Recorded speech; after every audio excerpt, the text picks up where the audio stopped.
I need to turn that down.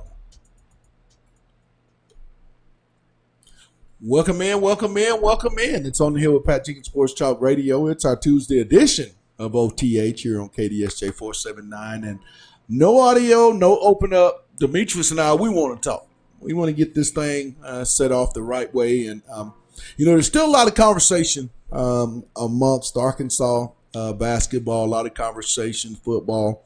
This is the offseason, Demetrius, but it's not the offseason. The offseason to me, and what I've figured out over our years of coverage here in this program and just the media in general, there seems to be more going on in the offseason than in season. What's up with that?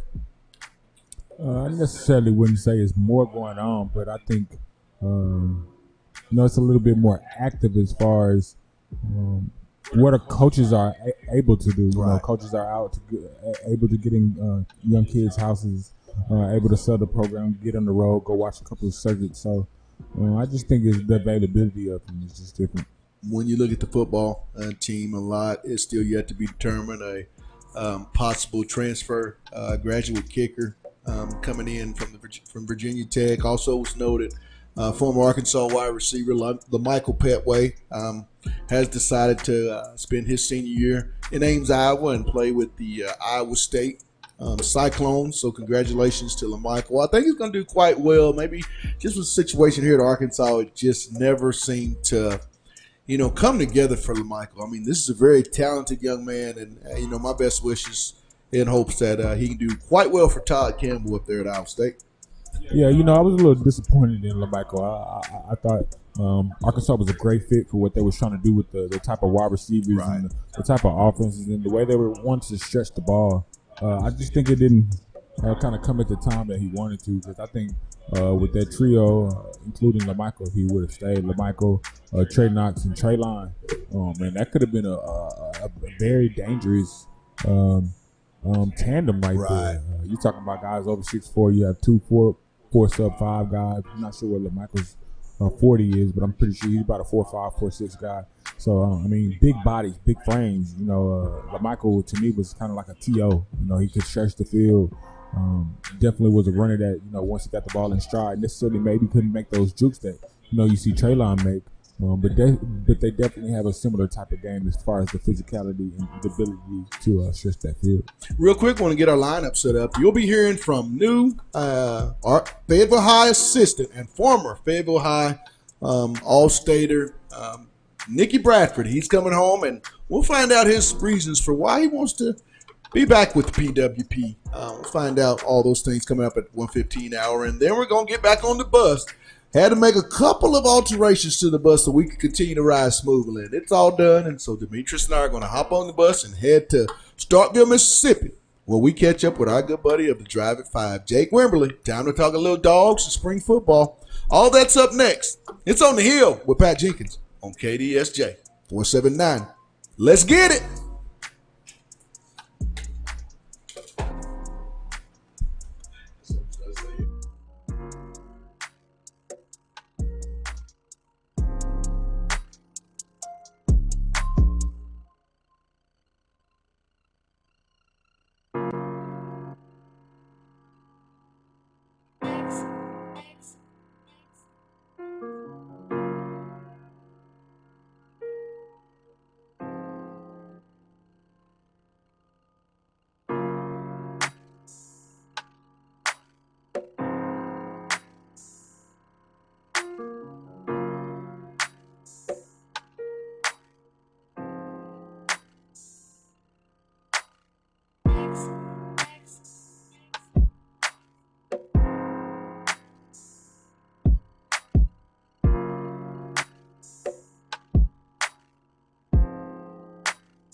Welcome back, welcome back, welcome back. It's On the Hill with Pat Jenkins Sports Talk Radio as we come to you each and every day here from 1 to 2 p.m. on KDSJ 479. And it does me great privilege, and it is a great honor to bring on my next guest as he's a former Fayetteville alum, Fayetteville Purple Dog, Nicky Bradford. Nick, welcome back to the Hill, my man. Man, thank you very much, man. It's good to be coming back home. Talk about that, Nicky. I know I spoke to head coach Brad Stamp several months ago as he and I, kind of grew up around, at the same time frame. And you were always the main, target to come back and be the head assistant. I had Brad on a couple weeks ago, and he talked about really, Nicky, having that one guy next to him that he totally trusted. To be that guy, what does that mean for you coming home? Well, I mean, obviously it's a pleasure, and I feel really good and honored that Brad feels that way about me, and thinks that I can come in and do a great job, and trust me to help him lead the program, and obviously knowing him pretty much for my entire life, playing with my older brother, and so it's just going to be good to come back and help kids in Fayetteville High School and be back in the community and have my family there as well, and just be back with a lot of close friends and family and get things rocking and rolling on the basketball court. Now I know you're at in a time where this was not an easy decision as you have established yourself as a pretty successful high school coach, having coached at Mexico, then moved on to Olathe to become the head girls basketball coach. Nick, you've had a lot of success in the short time. I believe you have been coached 2 or 3 years. How hard was that to have that conversation with your team to let them know that you would be going back home? Well, yeah, it was very difficult. I mean, the girls that I had this year really meant a lot to me, and just great kids and great families. And so it was definitely difficult to tell them that I would be leaving. I just built so much good relationship with them, and had kids coming in as freshmen, and then also having kids that I coached their last 2 years of college, and going on to play basketball at the next level. Just all that wrapped into it, man. It was just a tough decision. But hopefully they understood that, I wasn't looking for anything else. But the opportunity to come back home was the only thing I was going to leave for, and so it'll be sad. I'm starting to pack up now and do those types of things. So it'll be sad leaving, but at the same time, the future is bright, and for me down there in Arkansas, just look forward to getting to work. Talking about the future at Fayetteville High School, Coach Stamps and yourself will be inheriting a very talented roster. Potentially 3 Division I players will be on that roster next year. When you talk about Tamari Relaford, Isaiah Relaford, and Coach Corey Williamson, that'll be moving in and be a junior. Talk about what you can bring, because Nick, you played at the highest level, was highly recruited, Mr. Basketball in the state of Arkansas your senior year in Fayetteville. But how excited are you to be able to bring that those experiences to this young group of talent that you guys will have? Yeah, man, it's very exciting to come into the situation where we have really talented players and players that want to play at the next level. I've worked AAU on the boys and the girls side, so I've worked with a lot of kids who have those same aspirations. And so it's just going to be fun to get in there and push the guys and every day and getting better skill work and just making sure they're creating the right habits each and every day, coming to practice with the great mindset that they want to work and get better at, not only for themselves but also as a team. And so hopefully just my experience working with a lot of kids, a lot of college athletes that are in college now or who have graduated and playing. I have a few that that are playing in the NBA, a few that are playing overseas professionally. And so hopefully my experiences there, I can help them get to where they want to go. And obviously that's, get to that next level and hopefully getting that school paid for by playing basketball. When you look at AAU basketball, as you stated, you have been successful on both the boys and the girls side, as I'm well aware of that Phenom program that you just recently came out of. But talk about basketball, in the new age. How has it changed, Nikki, from the time when you played high school, collegiate, and on the summer circuit to what you're seeing now at those levels? Yeah, I mean, it's changed tremendously, whether you're talking about just the circuits in general with the sponsored brand of the Nike or the Adidas or the Under Armour circuit.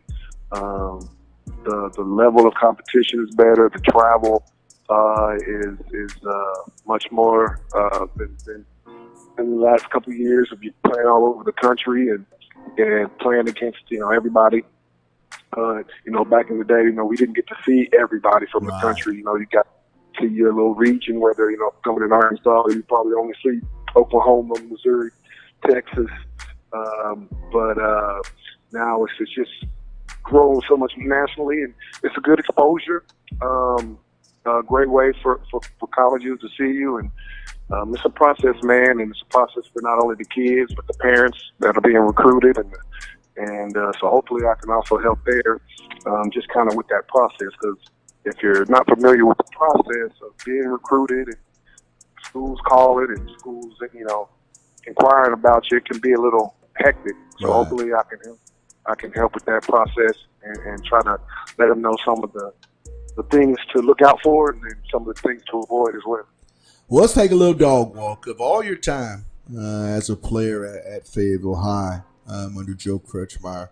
What was the one thing, Nikki, that the one experience that you'll always cherish and really reflect on, the moment you take, day one on the job as a Purple Dog assistant? Well, I have a lot of memories. I didn't quite get to the state championship game my junior and senior year. We lost both times in the Final Four, so we lost in the semis and didn't quite get it done. But some of the memories are just winning my last 2 years, winning the conference. That was always big. Trying to do that, win it. And one of my favorite memories is my last year during that time, the first round of the state tournament. You played at home, right? And that was my last game. I remember playing against Conway and beating them and just finishing my career at home with a big win, and then winning another game later on down the road and get beat in the semis to Parkview. Talking with new Fayetteville High assistant head coach Nikki Bradford. Nick, I wanted, before I let you go, ask you, and talk about this. You get to possibly, or you're going to get a chance to coach your son at the same high school that you were able to attend and play. How special is that? And when you decide to take that job, was it just a moment that you and your son were able to reflect and say, that had to be a moment that, I know you're excited for? Yeah, it is pretty exciting. He'll be a seventh grader next year. We'll see if he's going to go to Rainier Woodland, but RJH. Yeah, I know. It's Rainier Pride all day. And so we hoping that that was a possibility when Coach Stamps asked me, and just be looking forward to it. Kind of in a similar situation when my brother was coaching me at the high school, and I thought that was pretty cool.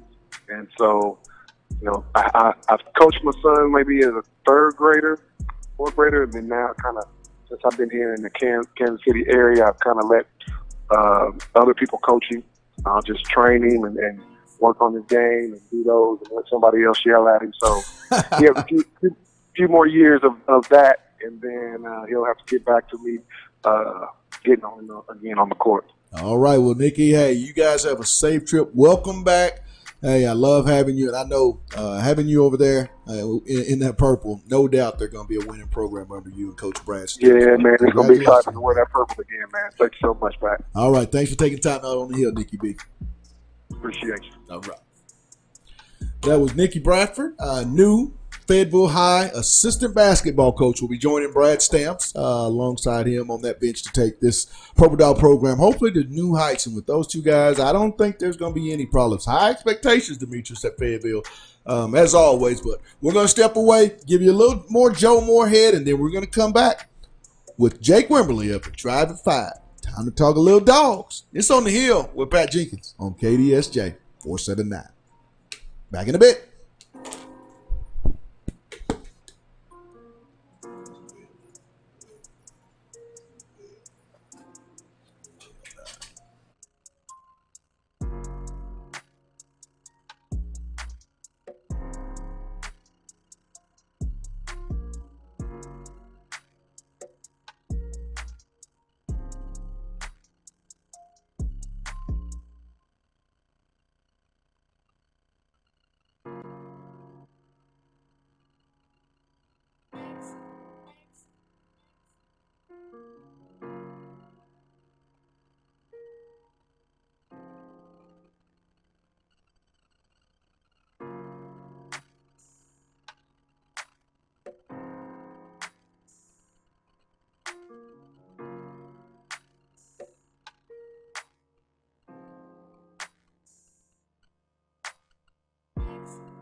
Welcome back.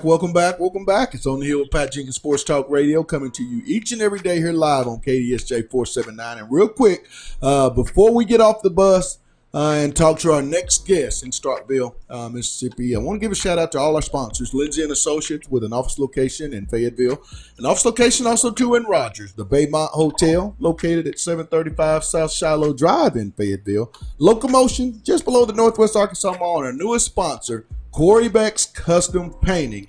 But now, as we always say, we're on the caravan, and we finally made it to Starkville, Mississippi, where we caught up with our good buddy of the Drive at 5 to talk a little dogs, Jake Wimberly. Jake, welcome back to OTH, my brother. Happy spring, happy May, and look, we're just about 109 days away till we kick this thing off, man. It'll be here before you know it. A lot's going on. We had the draft last week. Mississippi State had quite the success, with so many defensive players getting drafted. I think 3 or 4, which enhances and tends to the reason why they were one of the top 5 defenses in all of college football. Talk about that side of the ball, and how does Coach Moorhead feel coming out of spring practice? Well, it's going to be a young group, as you referenced. I mean, anytime you lose three first-round picks, Jeffrey Simmons, Montez Sweat, Jonathan Abram, all guys that just about every level can play at every level from the front end to the back end. I mean, you're gonna take a step back. They've got some young guys there that can play up front. They've got some snaps, but I mean, look, let's be honest. At a school like Mississippi State, and this is no disrespect, you don't just place two guys up front that 4 or 5 star guys. You don't place a guy in the back end like Jonathan Abrams, but they feel comfortable with the guys that they've got. They feel like the schedule in 2019 lends itself to some growing up in the first month of the season with pretty much all non-conference games until they get to Kentucky at the end of September. Back end defensively, they should be pretty salty. You got some pretty good defensive backs back there long that can play, and then of course linebackers. They've got one of the better linebacker cores in the SEC, Right. led by Willie Gay. So. They feel pretty good about this unit. You saw Stupid. He says he really likes this unit, doesn't see them stepping back a whole lot, but that's what coaches are going to say. I mean, you're going to step back, Pat, in this league when you lose that kind of talent, but the question is how much. I think it'll be a salty bunch, not nearly at the top of the league like they were in 2018. Jake, I want to go back to that secondary and reiterate, I do think that they may be one of the top 2 or 3 secondaries this year in the SEC. I agree, mainly for the simple reason that who they have as their coach, Terrell Buckley. Talk about having Terrell on that staff, a guy that did it quite well at the highest level at Florida State, and then moved on to the NFL and was able to do it. Talk about just the things that he's able to put into those and teach those guys back there in that secondary that makes them so attention to detail on Saturdays. Yeah, you can't, and this, Pat, you can't always just plug and play a former player to coach and work out. But with Terrell Buckley, the guy's extremely savvy. He knows how to play the game. He's adjusted well as far as his coaching from, back in the day, say 20 years ago when you were running a couple wides or maybe 3 wide, 4 or 5 wide playing, sideline to sideline. He's just a really good teacher. And, he relates to the guys. He relates to them really well. He can explain things really well. He coaches well on game day. He recruits well. So, I mean, when you look at what he does as a football coach, he does everything. He checks every box. He crosses every T and dots every I. And I think that's a big plus, not only for Mississippi State, but for him moving forward, because he'll be able to move and do whatever he wants to do, potentially be a defensive coordinator in college football in the next few years. But, yeah, I mean, he's a blessing to have on that campus. Again, he's helped that team in recruiting. Not only in the state of Mississippi, but in the Southeastern Conference footprint. And then again, you can see that the way the defensive backs have played at Mississippi State, very reminiscent of Terrell Buckley. And that's that's a tribute to his coaching, not only on game day, but during the entire year. I know the $1 million question when you talk about that Mississippi State defense is who's going to be the 2 young men to replace Jeffrey Simmons and Montez Sweat, 2 first-rounders, guys that just had it. I mean, you can't coach what those guys had. Who are going to be the new guys in that front 4 that, if you're not a Mississippi State fan, you might want to keep an eye out once fall camp and we roll into this 2019 campaign? Well, Hero Thompson's one. He'll be back, but the guy had a lot of time last year and kind of lost in the shuffle there. You've got, a guy like Fletcher Adams who's going to be a senior. He's had some quality snaps over his time. You've got a couple of young guys there from Starkville High School right there in the backyard there at Mississippi State. And then you've got some young guys that are, coming on the program. Plus you've got, a couple of defensive guys that were JUCOs a couple of years ago that stepped in. Chauncey Rivers is one who was at Georgia and then went on to play in East Mississippi. So he's got another year of eligibility. This will be it for him. But, again, I mean, they've got some bodies there, Pat. They've probably got 5, 6, 7 bodies that can play. Again, a lot of them out of Thompson and Adams and Rivers. They're going to have to build some depth there, and it's just going to be one of those years where they're going to have to scheme well, and they're going to have to play well at the second level at the linebacker position, and they're just going to have to grow up. It's going to be one of those grow-up years for this unit. How will this team be on the offensive side of the football, in your opinion, in 2019? Who are some of the new guys that we need to keep an eye out on? And in particular, how will the offensive line be? They lost quite a bit of experience at that spot as well, Jake. The offensive line, they've got some guys coming back. You're right. They did lose quite a bit there. I mean, anytime you lose a guy like Elton Jenkins to the NFL draft, hard to replace those guys. You got a 5-star offensive lineman right out of South Mississippi. He's on campus participating in spring practice. So you got to think, you don't get a lot of 5-star guys to start with, especially on the offensive front. When we have that those guys have planned out well. They've planned out well, so you got to expect he's going to get some time early.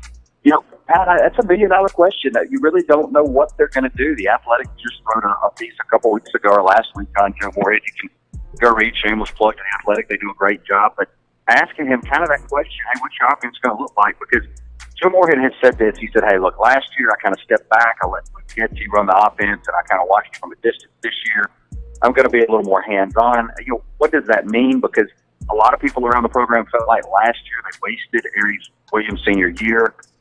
He did not have nearly the production or the chance to be as productive as he was as a junior. You look at a guy like Kylan Hill, he's got a chance to be an all-SEC type back. You got to think the offense is going to run through him. And then with, Keaton Thompson, he's right now, Pat, he's the guy at quarterback. But they still need some receiver help. And something to keep your eye on is this Thursday. Look, Joe Moorhead has been adamant for whatever reason that he wants to hit this transfer portal for another quarterback. He tried for Justin Fields. He whiffed. He tried for Kelly Bryant. He whiffed. He's got Tommy Stevens coming in from Penn State on Thursday to take a visit. So, I don't know what that means, for that quarterback room. But Pat, you know this. If you're happy with your quarterback room, you're not out shopping for another quarterback. Right. Good point. When you look at the SEC, to me, Jake, I see Alabama, Georgia, A&M potentially, and LSU as being those four schools that you kind of say they might be slightly ahead. And then there's Florida. Outside of that, it seems to be one of those years where anywhere from 6 to 14, you may have anyone because they lost. But some teams lost quite a bit. Some teams have matured at the same time. Talk about how do you see the SEC? Outside of those 4 teams shaping up in your opinion. No, that's a great question. We've talked about it on my show. I call it somewhat of a great divide that's happening in the Southeastern Conference. And we've seen this over the years in the decades. I mean, in the 90s, we saw a shift, and LSU took a step back. There with Jerry DiNardo and that crew, and then they came back. Nick Saban came back, brought them back. We saw a shift with Alabama. We've seen shifts all throughout. The last every decade. It seems like there's a different shift, and there's a different shift now. You got Alabama, who is without a doubt the number one team in the league. But Pat, I'll be honest with you. I think this is Georgia's year, and I think Georgia has been so close. It's now Alabama is Georgia, and then you look at the second tier. It's really, like you said, it's Florida, it's Texas A&M, it's LSU. If you want to throw Auburn in there, we could throw them in there. Talent-wise, they're right there. Gus Malzahn, who knows, he'll be the head coach at Auburn next year, depending on what happens. Good point. But you kind of draw the line right there. Tennessee is on their way up as far as talent. South Carolina's there, but I agree with you. When you get into Tennessee, all the way to that make that team 6 or 7, all the way to 14. I'll be honest with you. I think it's almost a dead heat. I mean, you look at the talent. Not a ton of difference on the roster talent between every one of those clubs. Quarterback play will separate some of those teams. Coaching the same way. So I agree with you. I call it the great divide. I think you can cut it in about 6 to 7 teams, cut the league in half. You've got a upper crust of the SEC that's there, and then adding to it like Jimbo Fisher, what he's doing there at Texas A&M, and Dan Mullen at Florida. And then you've got the other guys, which doesn't mean that those are bad guys. It's just there's an elite, and then there's another group. There's a second tier in that SEC for me. Well, as always, my man, love having you on. We're going to continue to talk because, like you said, we're not that far away. And in the SEC, Jake, they tell us all the time, it just means more. But my man, thanks for the Mississippi State talk, and thanks for taking time out here on OTH. Anytime, Pat. Thanks so much, man. Talk to you soon. Jake Wembley, I want to bring in my guy, my home guy, and get his take. We heard Jake. They were talking football. Mississippi State. You've really never been high on that Mississippi State train, or Ole Miss for that matter. Hearing the loss of so many defensive players, because they lost a lot, Dimitri. You lose first rounders. These aren't just second, third round, but you're losing both your defensive end that were top 15 picks. You lose the best safety in the conference. Now, I know they have a lot, but how do you replace 3 first rounders on your defense? You don't. That's something that only time can really heal, because you don't get those type of first rounders come to Alabama or Mississippi State on the regular like that. It might be 1 or 2, right? But you're not going to get 3. You might get 1. So I think Mississippi State's in that state where they have to rebrand themselves, because Dan Mullen was he had such an impact on the university and the type of kids that he was coming. I take that back. You were a Mississippi State guy because you were all in the Dan's shoes. Yeah, I like take that back. But Moorhead, I think he's gonna have to recreate an identity for what sells Mississippi State. Right. You know, Hail State. You know, you got Dak Prescott, but that was still all off of Dan Mullen's regime. So again, I just think they got to rebrand that.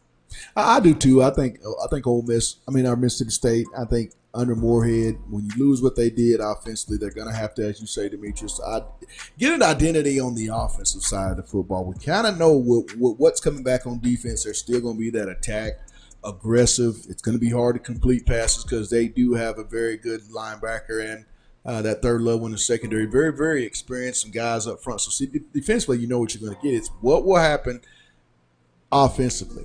Will Thompson be the quarterback? I know Jake mentioned Stevenson coming from Penn State. That's going to be taking an official visit there. And it's just like Arkansas. At certain places, it's all about the quarterback and finding who's the fit. And I think that's what Joe Moorhead and it's kind of amazing, Demetrius. All the coaches that have taken over these new programs here in the last year or two, they're all entertaining graduate transfer quarterbacks either in the first or second year of their programs. That to me, it's not a bad thing. It's trying to establish some stability, because if you don't have it at quarterback, you really don't have it anywhere else. That quarterback is definitely the centerpiece of our offense. He's really going to make everything happen. It's kind of hard, especially being a running back when you don't have a quarterback and everybody knows you're going to run. So I think again they're just going to rebrand, hit that recruiting trail, and find some way to sell the University of Mississippi State. Excuse me. Lastly, find some way to sell Mississippi State. They got a lot of selling to do. Stankville is what I call. I shouldn't say that on there. Starkville, Mississippi. Sorry, people. Shame on you, Pat. But and before we get out of here, I want to comment on Nicky Bradford. It has to be kind of special to be a father and know that you're going to be able to coach your son at the same exact high school that you played at, Demetrius. I mean, man, that has to be pretty special, don't you think? Definitely, just that legacy and that respect and commitment you already have through the history of your family. Right. I think that always means something. Well, that's going to wrap it up. We're going to knock it off. We want to give a thank you to our guest, new assistant Fayetteville High basketball coach Nicky Bradford, for joining us. Also to Jake Wimberly of the Drive at 5 as he got on the bus, and let us stop in Starkville to talk a little Miss Hail State spring football. We'll be back tomorrow with much, much, much more. For myself, my co-host, and my home guy, as you guys know him, our sponsors, Lindsay & Associates, with an office location in Fayetteville and office location also too in Rogers. The Baymont Hotel, located at 735 South Shiloh Drive in Fayetteville. Locomotion, just below the Northwest Arkansas Mall. And lastly, our newest sponsor, Corey Beck's Custom Painting. Need something? You want your room looking good or anything looking good? Call Corey Beck's Custom Painting, and he'll make sure that you look as we do. In that word I said, lit. That's going to do it. Until tomorrow, it's On the Hill with Pat Jenkins on KDSJ 479. You guys have a blessed one. Holla.